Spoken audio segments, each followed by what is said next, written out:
Quite, that dog's got really blue eyes. She's got really blue eyes. Yeah. How good is that? Hello. Yeah. My name is Andy Hornby, photographer and vlogger. 15 years ago I started teaching myself photography. Today I travel the UK as a professional wedding photographer, landscape photographer and filmmaker. Learn from my experiences, my mistakes and my tips and advice. Join me on my photography adventures.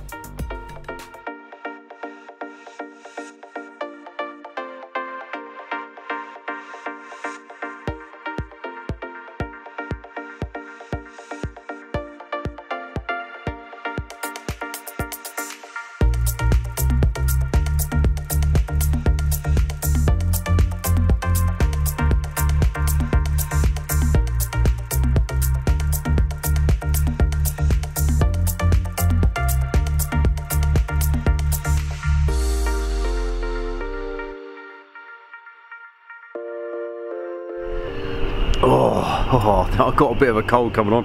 Hi there, welcome to another video. Today I'm actually on the Round Tower in Southsea. It's part of the old forts that were here back in God knows when, 1817, 1800s or something or other. There were a lot of seagulls around, sorry about the noise. And I'm here to do a quick video, quite an interesting one actually, because I get questions sometimes on my YouTube videos and I always try and answer them the best I can. And someone asked me a question the other day which really piqued my interest, and it was to do with composition. I'll read the question out in a second because I'll find it on my phone. I probably should have been a little bit more prepared for this video, but I'll find it on my phone, I'll read it out and then we'll go from there. So let me find that and I'll get back to you in a second. I'm sat down, okay. The question was actually from a gentleman called Kevin Gosney. It was a couple of days ago from today. It's actually New Year's Eve today, so this is probably going to go out in the New Year, so Happy New Year to you, just quickly. And the question was, it would be good to see some videos on composition and what you look for and how you set up for a good composition. And it's actually a very, very good question because I don't think there's a very straightforward answer.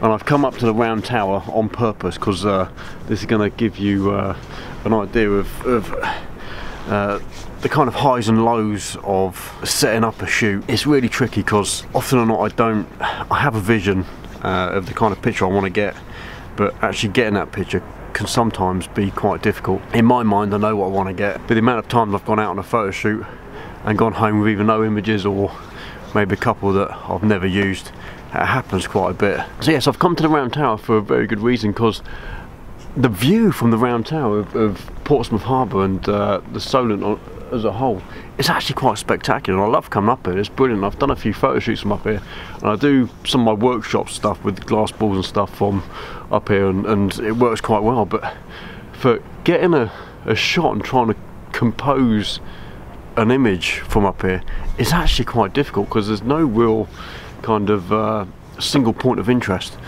You've got the spinnaker tower over the back, but actually if you're shooting quite wide, it's quite small in your picture, so it often or not becomes quite difficult to get a decent shot. And I've always found it difficult when I come up here to I don't know, just to get a good composition. So it's one thing I really struggle with. Often or not, I think I've been quite lucky with my compositions and the images I get. A lot of the images you see will be from me having a vision of what I want. Generally, I'll keep going to a location and keep shooting and keep shooting and keep shooting until I get the image that I want. There's a footbridge about a quarter mile down the road, down the seafront, down that way, that actually looks pretty awesome if you're shooting low. You've got the sort of metal railings and you've got leading lines and stuff. I've always wanted to get the sun like directly down the centre of this footbridge, set my camera up in the middle, so it's very, because I'm quite OCD about getting straight down the middle of stuff, especially at weddings. If I've got a bride that's kind of off centre to like an archway, it drives me crazy. So I keep trying to get this shot again and again and again. And on a lot of my workshops and photo walks, we go past that and I stop and I try and explain to people what I'm trying to do, and they probably think I'm crazy. So I've taken the shot probably 5 or 6 times on different days, and it's never been quite right. Either the composition's off, or I'm not quite dead center, and it's something I'll just keep doing and doing and doing until I get it right. I think I've posted one picture on my Instagram that, to be fair, I wasn't overly happy with, but it was a fairly nice picture, so I posted it. So the question of composition is just not straightforward. Come with me, I want to show you something. It's just... Okay, so there's Portsmouth Harbor in all its glory from the round tower, with all the seagulls and pigeons and stuff flying through. And it's such a lovely place to come up and sit, and this place is rammed. When there's big ships coming in and out, it is absolutely chock with people. This is a perfect place to be. There's viewing seats just there. You see the big ships coming in and out. You just can't get up to this place unless you're here early. It's like having a waiting list to go and see a mega star when there's a big ship coming in. So it's obviously got an appeal to a lot of people, and it does appeal to a lot of photographers, and it just doesn't. I mean, even in camera, look, there's just no real sense of anything. The Spinnaker Tower is right behind this building here, so you can't even see it unless I move kind of that way, but then you sort of drop down and you don't get a composition. I do a lot of glass ball stuff from here. You can see the Spinnaker Tower, you get like a composition through there, and it kind of works nice with the glass ball, but shooting it, I don't know, I just never can seem to get that spark or see that thing that in my mind I want to be there. I've done a few time lapses from up here, and it worked out quite well in one time lapse because I had a massive sort of cruise liner come out, and that was my point of interest. So I guess what I'm trying to say is composition wise, when I think about doing a shoot, I mean, I research all the time. My process of getting that image can be quite extensive and quite OCD, I suppose is the word again, because I'll get all the apps out, I'll make sure the tide's right, I'll make sure the time's right. If the sun is in a certain position, it might ruin my shot, so I have to organise that too. I use so many apps to organise a shoot. Even when I'm going away, when I went away to do my week trek around the UK, the amount of research I've done for all of those different locations was massive. I spent weeks and weeks and weeks working out, you know, because I had to factor in where we would be and how we would get there, obviously. From one location to the next, so it was quite difficult in that respect. But for each location itself, I worked out where the sun was going to be on the first night for the sunset shot I wanted to get at God Revy Point with the lighthouse. I researched and researched and researched, and I managed to get the sun actually setting through the top of the lighthouse. That wasn't by chance, that wasn't by accident. I knew exactly where I wanted to be, and I knew where the sun was going to be at that particular time. And it's all about research for me. I'm very OCD in that respect. We move on slightly, and I'm going to go down to Victoria Pier and explain a few more bits and pieces. Let's go down there.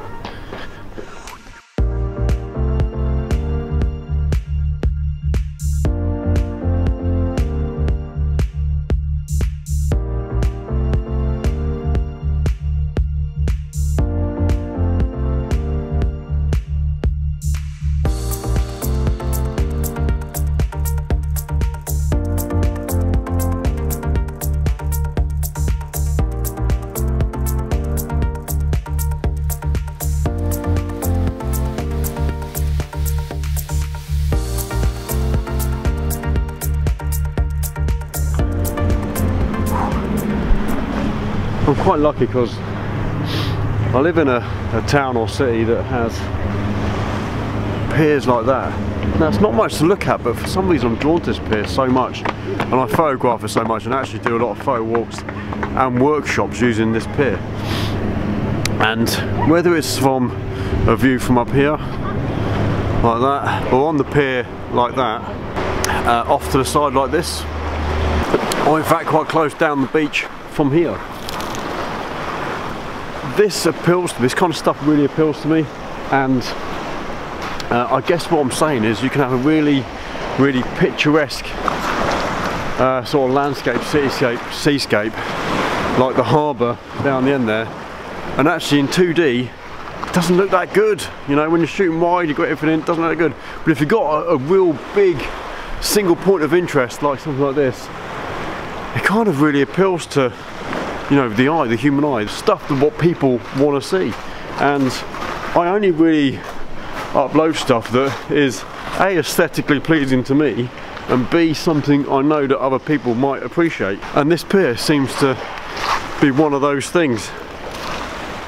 So I guess the flip side of that coin is you can have a really sort of technically accurate and stunning picture, if you like, but if there's no real composition or point of interest, it doesn't really work and it doesn't appeal to anyone. A picture is like a story.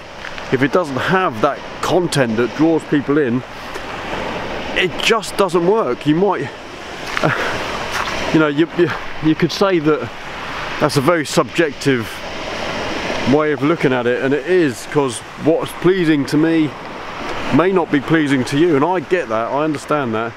I try and please as many people as I can, and as well as myself when I take pictures, but like I say, if you haven't got a point of interest, it doesn't really work for a landscape.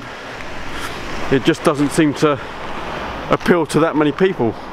So a lot of the pictures I take, you probably only see 10%, maybe even less than that, of the images that I take, because A, they're not pleasing to me, or I've not quite got it right technically, or I just don't think it'd be pleasing to anyone else, so I just don't upload them to anywhere, and you just never see it. So bringing it all into a point, I guess, how do you get the perfect composition? I can't tell you, I just cannot tell you. The way I do it personally is I have a vision of what I want. I've generally seen a picture from someone else's portfolio potentially, and I see how I want to make that picture slightly different or make it my own, and then I research. And the things I research are timings for one, obviously the location, whereabouts in that location I want to be sort of placed, and often not that'll change on the day, but a lot of the other things are like, you know, where's the sun going to set? The pier down here is great because the sun this time of year actually sets just off there, so you can get quite close to the pier and have a really nice sunset in the distance. I research tide times, because if the tide's wrong, you can, you know, really ruin an image. I shoot the shipwreck quite a bit, and actually you can get a really massive difference in composition just by the tide being in or out. So I can shoot the same location, you know, on more than one occasion and get a completely different composition, a completely different picture. So my question is kind of put back to you boys and girls. What do you think is a good composition? Because I don't really have an answer for you. For me, it's about being really OCD, researching as much as I possibly can, getting down there and getting some pictures. Generally, I only have an idea for one composition on a trip, whether that's locally or not. If I don't get a picture, just don't use it. You just would never see it. You'd never know I've been there. But what do you think? How do you feel about your pictures and how you take? Because I know there's a lot of local photographers who will just simply pick up their camera and go out for a day and take 500 images of various different things. I don't see that myself. That's not really my kind of process, if that makes sense. And that's no disrespect to those photographers. I just can't go out and find a composition. For me, it's got to be something that I've researched and potentially researched some more. It's just the way I do it. That's no disrespect to any other photographer. I just don't have that kind of eye for the smaller details, I guess. I'm more of a grand vista, have a main subject in my picture kind of photographer. I don't see that much composition in the little details and stuff. You know, the blades of grass, and there's some amazing photographers out there who do that kind of macro, or even not so macro, just finding the detail in things that, you know, in everyday life you'd never really expect to have a picture of, and you know, you can find that kind of composition and stuff. I just don't do that myself. It's just not my thing, unfortunately. Like I say, no disrespect to any photographers out there that do that. I know there's some amazing local photographers who just pick up their camera and go out for the day, and you know, they'll get 500 images. For me, it's about getting that one image, that one composition that generally I've spent a long time researching. So I hope this has kind of helped some of you. It's a very difficult question to answer because it is a very subjective question. You know, what I see as a good composition is potentially quite different to what other people see. What I like in a picture is, you know, potentially quite different to what a lot of other people like in a picture. But like I say, technically you can have a really, really good picture and it look amazing colours and stuff like that, but if you haven't got that, you know, that interest, that story, for me it doesn't work. I need to have that kind of fairy tale story, if that's what it is. Just the way I am, just the way I am. And a quick tip, if you're struggling with things like rule of thirds are about putting the subject in your picture on one of the rule of thirds. I'll try and put a picture up to overlay what I mean by that. You can actually do this in camera. Your camera should have a function to overlay a sort of grid, if you like, so you can see what your rule of thirds are. You can put stuff on your rule of thirds, but generally, this is a bit of a tip, this is what I do, I don't do that. I kind of put my subject in the middle of my picture. I shoot a little bit wider than you'd expect, and then I crop in it later. And it's a bit of a cheap way of doing it, but I crop in and put my subject on the rule of thirds later. The reasons why I do that, it's actually quite straightforward. Generally I'm shooting something big like the Spinnaker Tower or that pier down there, and if I put something on the rule of thirds with a wide angle lens, it's off to the side slightly, it's going to get a little bit of distortion. Unfortunately with wide angle lenses you do get distortion. Like if I put myself on the edge of the screen here, my face kind of distorts. You see it distorting there? Happens the same with pictures. So what I tend to do is put my main subject smack bang in the middle. If it's a Spinnaker Tower, it will be directly straight up. It won't be angled that way or that way, and I'll crop in later. That's a bit of a tip there for you. If you're seeing in my pictures of Spinnaker Tower, that's how I do it. So I hope this has given you something at least, and I hope it's answered a few questions. It's a difficult one to take on and really give you a definitive answer about, but hopefully this has given you something. And if you've got anything out of this video at all, please hit the thumbs up. If you're new to this channel, 2019 for me is going to be pretty spectacular, so hang around, subscribe, hit that notification bell so you get updates every time I upload a video. I hope to see you on another one. Cheers, see you later, bye.